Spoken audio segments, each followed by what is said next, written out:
Hey, how's everybody doing today? Welcome in, Bazooka Joe family. Today we are going to go over the top 10 places for you to acquire cards, whether you are a buyer or seller. And at the end, we are going to have a couple bonuses, so stay tuned. Online, there's a lot of popular sites out there. There's eBay and whatnot are the two that we sell the most on. But again, there's a lot of popular sites coming out almost month. Another place, again, where we do a lot of business is your trade shows. I just did a video very recent out your local card shows. There's a lot of large regional ones that usually that have signers and stars that you can meet. We get a lot of complaints that the big deal online dealers come in early into really big shows and clean out a lot of display cases. A lot of times your large dealers that are out of inventory when you get to the big shows go to these smaller shows in between and they have new inventory that you're looking for. Also, check out your trade nights during the shows.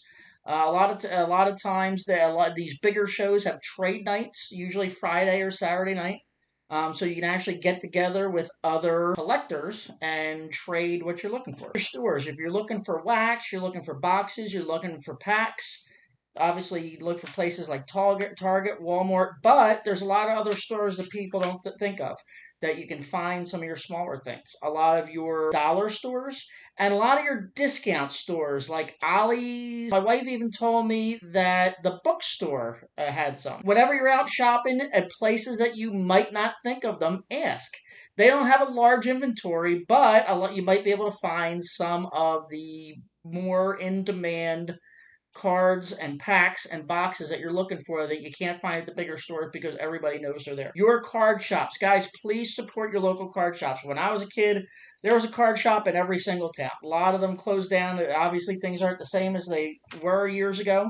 So please always check out and try to support your local card shops. Social media. Facebook Marketplace is always a good one, but not just the marketplaces. Check out your groups. There's a lot of card collecting groups out there. There's a lot of card trading groups out there. There's all kinds of social media, or it's not just buying and selling sites. Check out your hobby sites and your trade sites. Google Maps.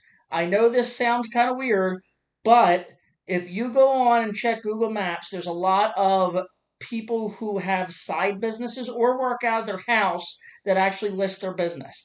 In my area, there's actually a guy who is a real estate agent, and I put it in Google Maps, and it took me to his real estate office. And basically, he's got a large closet in the back. He's got tens of thousands of cars, it's kind of like a side hustle for him. So even though you think you know where all your card stores are, there's some people that are doing it kind of as a side hustle, but have their businesses listed on Google Maps where you can find them. Where otherwise, if you didn't search them, you wouldn't know about it. Goodwill, or any other charity sites. They take furniture, they take clothing. Sometimes they donate cards. They also do sell them at their online site. I've had limited success with this for the simple fact that there are people in there that will literally come in there every single morning and try to clean them out. But if it's something that you're interested in, you might be able to make a deal with your local store and be that person. Auctions. And I don't mean online auctions. There are a lot of auction houses out there, and they usually get cards pretty regularly.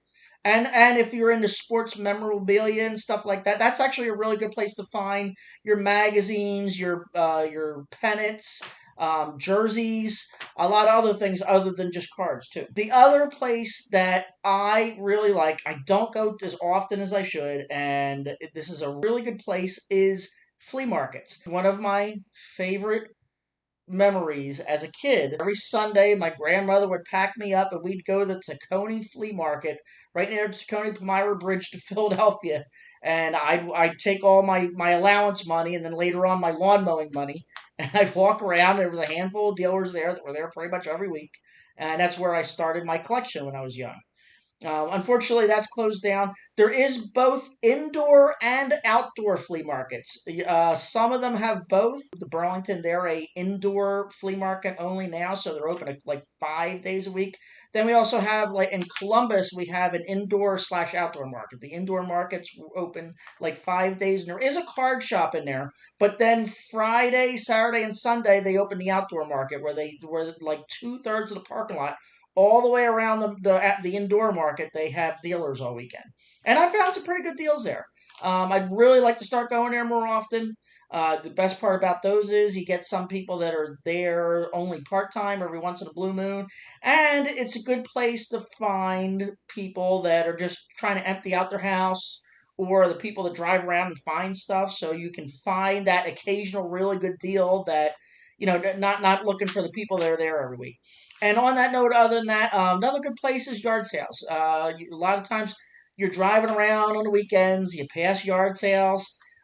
As I'm driving, I always do the rubber neck thing, looking to see what looks like card boxes there. Feel free to stop by. They usually advertise in the local newspapers. They have signs up, so always feel free to stop by.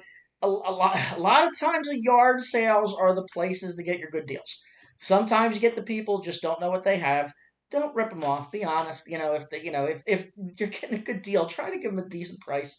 But that's a really good place to find collections that are fresh to the public and might have the things that you're really looking for. Pawn shops. I've never actually, I don't even think I've ever been in a pawn shop.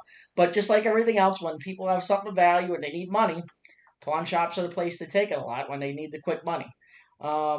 So it's just another idea of places you might want to try. Please don't forget to give that thumbs up and don't forget to subscribe. I have tons of new ideas, lots of new things coming up. So every single comment, like, and subscribe helps. Let us know what type of videos you guys would like to see, and we will make sure we try to put that in the biggest priorities. This channel is completely about you. Now, just your couple bonuses. Um, if you're looking for wax, I know I mentioned stores lately, but another place that you don't actually expect it is your wholesale clubs. In our area, we have BJ's Wholesale Club and Sam's Club. I remember when I was a teenager, I'm not going to say exactly how old I am, but when I was a teenager in the mid 80s, every single week, I'd take my lawn mowing money. I'm actually at my dad's house. I used to mow the two lawns across the street, and we every weekend we'd go grocery shopping, and they had Topps baseball boxes. They had an entire pallet there, and every single week I'd go buy an entire box. Nowadays, obviously, it's a little different, but they do have a nice little variety of retail. It's not regular like you get in Walmart and Target, but they don't get like large quantities. They usually get like one case of retail. And they do get those variety packs every once in a while. So you can find some good stuff. It's in limited quantity. But usually it's pretty regularly when I go there. They're not sold out like everybody else is because everybody's not expected to be there. Check your friends and family. You'd be surprised how many people. Think about it. When you go to yard sales, it's usually people that have had stuff sitting in their attic, in their basement, their closets for 15 years, and they're just tired of it taking up room, and they take it outside and put it on the yard to get rid of it. You'd be surprised how many of your family, your friends, your neighbors probably have collections sitting around. And if you ask, you might just hit a home run. All right, guys, that's all I got for today. Keep a lookout for the next video. We're going to be releasing at least weekly. We're shooting for twice a week. Again, put down in the comments below what you use most often and what you want to see in future videos. Looking forward to seeing you again soon.